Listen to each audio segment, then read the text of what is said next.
This is the standard mixer tap on the bath.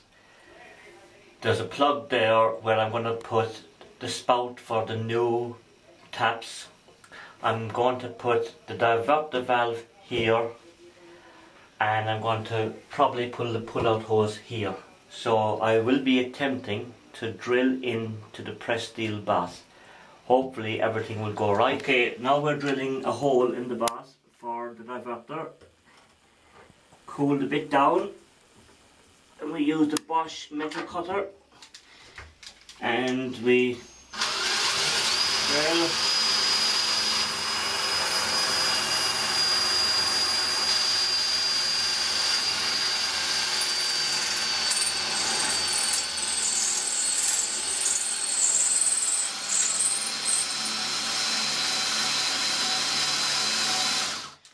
Take it out, cool it down.